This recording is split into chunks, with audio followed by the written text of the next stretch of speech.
औज़ुबिल्लाहिमिनश्शैतानिर्रजीम बिस्मिल्लाहिर्रहमानिर्रहीम। Life view Asrar Qureshi की एक और नशिस्त के साथ मैं हाज़िर हूँ। अल्लाह पाक मुझे अच्छी बात अता फ़रमाए और उस बात को आप तक अच्छे तरीके से पहुँचाने की तौफ़ीक़ अता फ़रमाए, आमीन। हम बात कर रहे हैं उन लोगों की जिनके करियर स्टक हैं, और ऑनेस्टली मुझे भी याद नहीं कि कितनी नशिस्तें हमने इस बात के ऊपर कर ली हैं, लेकिन हमने जो फैक्टर्स मेरे जहन में थे वो मैंने कंप्लीट कर लिए हैं। सो एक क्विक सम अप और फिर हम सॉल्यूशंस की तरफ ट्रेवल करते हैं। मैंने कहा था कि वो लोग जो एमएनसीज़ में काम करते हैं, यानी top of the line company में, और वहाँ के पर्क्स और बेनिफिट्स और ग्लैमर में गुम हो जाते हैं कई साल, और वो लोग जो बहुत ही स्मॉलर कंपनीज़ में काम करते हैं जहाँ पर्क्स बेनिफिट्स ग्लैमर कुछ नहीं है लेकिन ज़िंदगी आसान है, सिंपल है। ये दोनों लोग 8-10 साल के बाद जब देखते हैं तो इनके करियर स्टक हैं और इनके पास कोई इनकैशेबल कमोडिटी नहीं है जो मार्केट में जाके कोई उससे बेहतर डील कर सकें। फिर मैंने ये कहा था कि वो लोग जो कि किसी ऐसी हैबिट में आ गए कि जनाब इजी सेलिंग है, मोनोपोली प्रोडक्ट है, 2 प्रोडक्ट्स हैं, छोटा सा पोर्टफोलियो है और बस ज़िंदगी आसान है, और पोर्टफोलियो भी ऐसा मज़ेदार है कि हर किसी को उसकी ज़रूरत है, तो कस्टमर तो मेरे पीछे फिरता है जनाब, मुझे उसके पीछे जाने की ज़रूरत नहीं है, फ़ोन करके मुझे कहते हैं जनाब ये दे दें। तो ये लोग भी जब जब वो वाक़या ख़त्म हो जाता है और जब कंपेटिटिव मार्केट में निकलते हैं तो they are at a loss कि ओहो ये क्या हो गया, ये भी क्या होता है।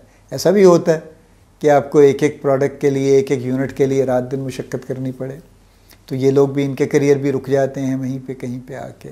इसी तरह से वो लोग जो पेपर वर्क नहीं करना चाहते, जो ट्रेनिंग नहीं हासिल करना चाहते कि यार कौन पढ़े इतना, क्या चक्कर है, ये मुसीबत है खामखा की, एक सर्टेन स्टेज के बाद इनके करियर डेवलप नहीं होते। वो लोग जो कि लोनर्स हैं कहीं भी, वो चाहे ऑफिस में हैं चाहे फील्ड में हैं, चूँकि वो अपने आप को लोनर ही रखना चाहते हैं, उनके करियर स्टक हैं, वो एक सर्टेन लेवल से आगे नहीं जाएंगे। आप जितने मर्ज़ी हीरो हो जाइए, जितना चाहे अच्छा काम कर लीजिए, but if you are a loner and you are labelled as a loner and known as a loner, तो आप आगे नहीं जाएंगे और नहीं जाते। ये मतलब ये चीज़ें ऐसी हैं जो आप ज़रा सा भी गौर कीजिए तो आपको हर जगह पे कॉरपोरेट में, अपने ही कॉरपोरेट में आसपास आपको ये सब कुछ नज़र आ जाएगा। वो लोग जो कि ब्रिजेस नहीं बनाते, लोगों के साथ रिलेशनशिप नहीं बनाते, लोगों के साथ एसोसिएशंस नहीं बनाते, ये भी लोनर्स ही हैं। लेकिन ये वो लोग हैं ख़ास तौर पे जो कि लोगों को, लोनर्स तो फिर भी आइसोलेटेड रहते हैं, ये वो लोग हैं जो कि लोगों को तंग करते रहते हैं, यानी ये ब्रिजेस बिगाड़ते रहते हैं, ब्रिजेस बर्न करते रहते हैं बजाय बनाने के। तो ये लोग भी कहीं आगे नहीं जाएंगे, एक सर्टेन स्टेज से आगे नहीं जाएंगे। ये बिल्कुल, ये आप इस पर बिल्कुल यकीन कर लीजिए कि there is a limited kind of scope to which they can grow and they will grow, उससे आगे नहीं होगा ये वाक़या। वो लोग जो बिल्कुल ही अपनी सेल्फ प्रोजेक्शन में यकीन नहीं रखते और बिल्कुल ही कोने में बैठ जाते हैं कि बस हम काम करते हैं, देखने वाले देख लेंगे, बहरहाल वो देखने वाले देख लेंगे, उनके पास और भी बड़े काम हैं। थोड़ी बहुत अपनी सेल्फ प्रोजेक्शन हो जानी चाहिए, जिसका एक हिस्सा मैंने कहा था रेजिंग हैंड भी है कि जब कोई ऐसा मौका हो तो हाथ आगे करना चाहिए, कोई नया काम हो तो हाथ ज़रूर आगे करना चाहिए। अगर कहीं पे कोई और ऐसी गुफ्तगू है कि हाँ जी किसको कौन जानता है, तो भी हाथ आगे रेज़ करना चाहिए। लेकिन जैसे मैंने कहा ना, अगर कोई नया काम है कि जी कौन है जो वॉलंटियर करता है, नया प्रोजेक्ट है, फिर तो ज़रूर हैंड रेज़ करना चाहिए। बड़ी एनरिचमेंट है, बड़ी लर्निंग है इस सारे मामले में। जो लोग ये नहीं करते वो भी, उनके करियर भी स्टक हैं। और फाइनली मैंने बात इस पर ख़त्म की थी पिछली नशिस्त कि जो लोग पर्सनल डेवलपमेंट नहीं करते उनके करियर स्टक है और वो स्टक ही रहेंगे। और ये सिंगल मोस्ट इम्पॉर्टेंट फैक्टर है, बाकी सब एक्सट्रेनियस हैं, एक्सटर्नल फैक्टर्स हैं, ये वाहिद इंटरनल फैक्टर है जिस पे आपका कंट्रोल है, ये आपकी चॉइस, ये आपकी मर्ज़ी है, आपकी कोशिश है, आप अपने आप को डेवलप कीजिए मत कीजिए, ठीक है। लेकिन अगर आप नहीं करेंगे तो आपका नुकसान है, कर लेंगे तो आपका फ़ायदा है। तो ये बहुत बहुत इम्पॉर्टेंट, बहुत बड़ा फैक्टर है और सबसे ज़्यादा अनफॉर्चुनेटली इग्नोर्ड फैक्टर है पर्सनल डेवलपमेंट का।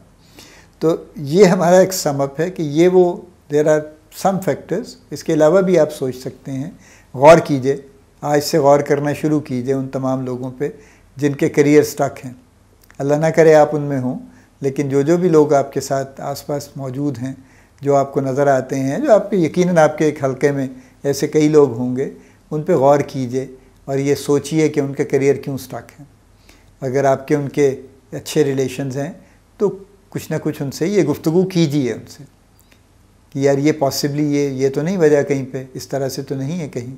आप डायरेक्ट ख़ुद कर लीजिए, मेरी टॉक उनसे शेयर कर लीजिए अगर आपको ज़्यादा आसान लगे कि यार ये भी आप भी सुन लें ज़रा इसको, शायद इसमें कोई काम की बात आपको मिल जाए। तो ये बहरहाल आपको नज़र आ जाएगा कि ये ऐसे बहुत से केसेस हैं। तो जब हम सॉल्यूशंस की तरफ जाते हैं, जो कि अब हम जाते हैं, तो सबसे पहला जो मामला है वो सबसे इम्पॉर्टेंट फैक्टर से शुरू होगा, पर्सनल डेवलपमेंट से।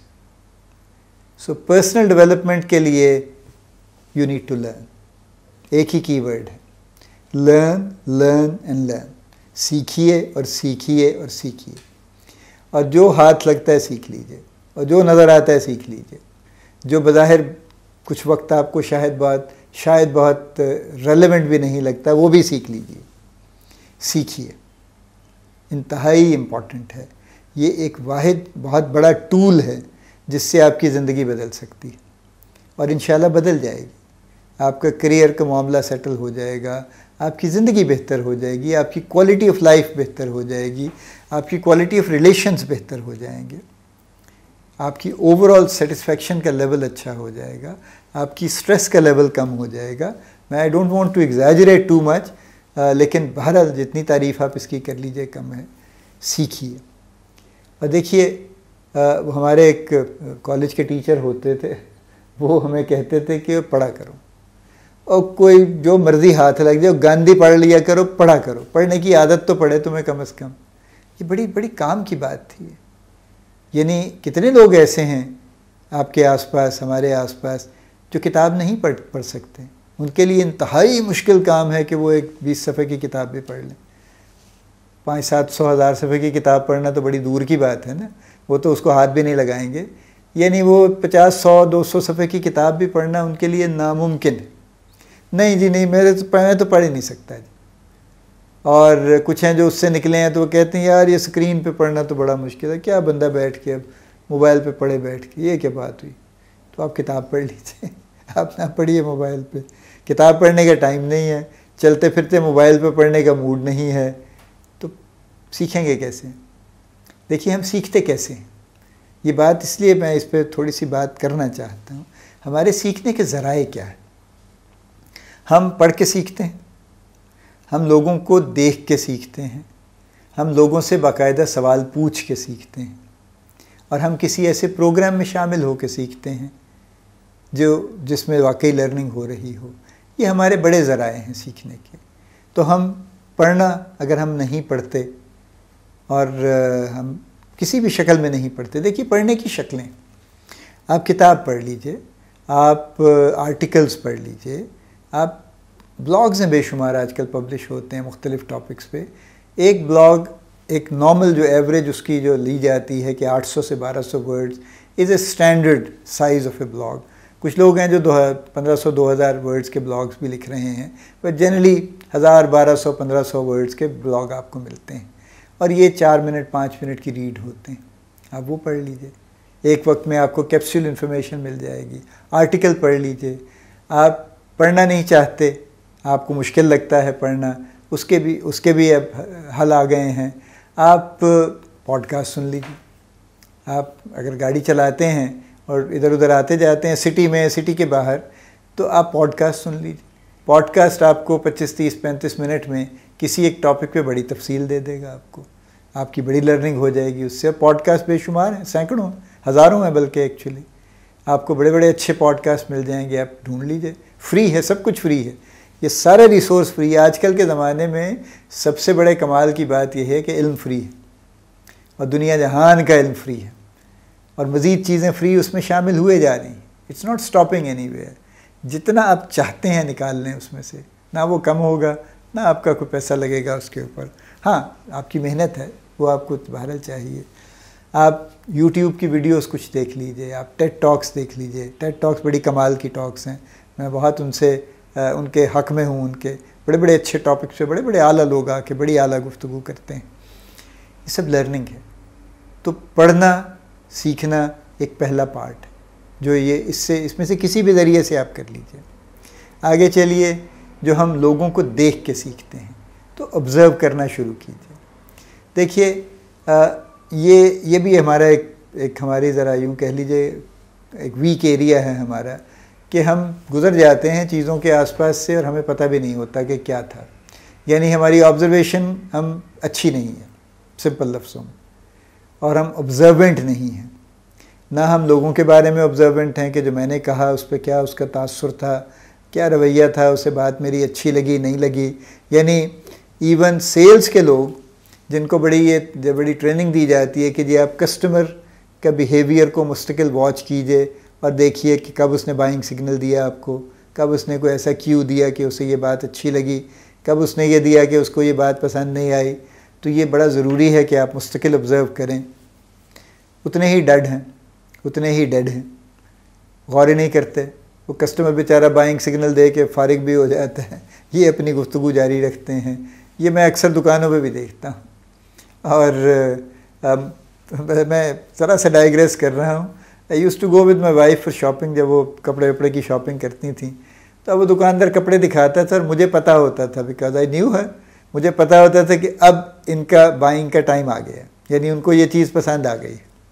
और उन्होंने एक हद तक उसको इनडायरेक्टली को बाइंग सिग्नल दे भी देती थी, वो ज़ाहिर है कुछ कोई कह के तो नहीं कहते थे, लेकिन एक इनडायरेक्ट बाइंग सिग्नल।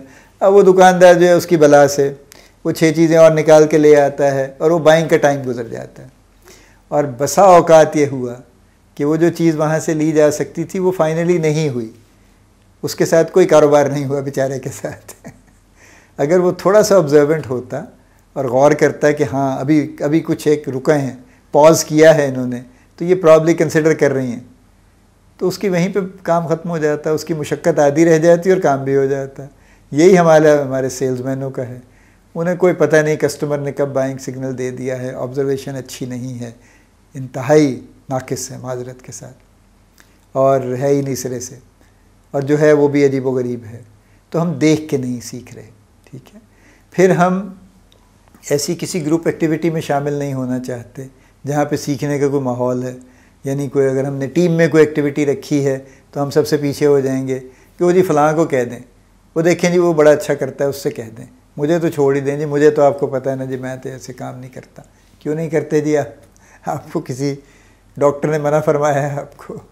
तो लेकिन ये है कि वो अपने आप को अलग अलग करते कराते हम ग्रुप एक्टिविटी में भी कुछ नहीं सीख रहे। हम कोई और ऐसा ज़रिया भी नहीं ढूंढ रहे जिससे हम सीख सकें। यानी हमारे पास कोई ऐसा मेंटोर नहीं है जिसको हम बाकायदा मेंटोर तस्लीम कर लें और उससे जाके कुछ कभी कभार उससे वक्त लेके उससे बात कर लिया करें, कोई 2 बातें उसी से सीखने की कोशिश कर लें। तो हमने अपने सारे ज़राए बंद किए हुए सीखने के, और फिर हम ये तवक्को रखते हैं कि हम सीख लेंगे, तो हम नहीं सीखेंगे, और यही वजह है हम नहीं सीख रहे हैं। सो पहला और सबसे ज़रूरी काम यह है कि we have to start learning, and we have to start learning from all possible sources. उनमें से हमारी चॉइस है, हम क्या क्या लेना चाहते हैं, कौन से पहले कौन से बाद में। वी कैन ट्राई ऑल, उसमें से जो हमें ज़्यादा पसंद आ जाएं हम फिर उनको ज़्यादा इस्तेमाल करना शुरू कर दें, लेकिन we have to start learning. There is ample time, यानी जितना टाइम हम लोगों के पास होता है ना, इतना शायद दुनिया में कम ही लोगों के पास होता है। हाँ, हमारे जैसे मुल्कों में ऐसे ही मामला है, बेशुमार टाइम है हमारे पास। यानी हम दफ्तरों में 8 घंटे जो काम होता है उसमें से एक्चुअली काम 8 घंटे नहीं होता। ट्रैवलिंग टाइम है आने जाने के, घर आके बेकार वक्त बैठे रहते हैं। ये टीवी एक बहुत बड़ा जो इडियट बॉक्स जिसको बरसों से लोग कहते हैं, इसीलिए कहते हैं इडियट बॉक्स उसको, कि कोई काम की बात उसमें नहीं होती। बेकार किस्म के टॉक शोज़ हैं और बेकार किस्म के लड़ाई झगड़े हैं जो बैठ के देखते रहते हैं। देखिए, अपना जी खुश कीजिए उस पर भी, लेकिन कोई 1 घंटा उसमें से निकाल लीजिए।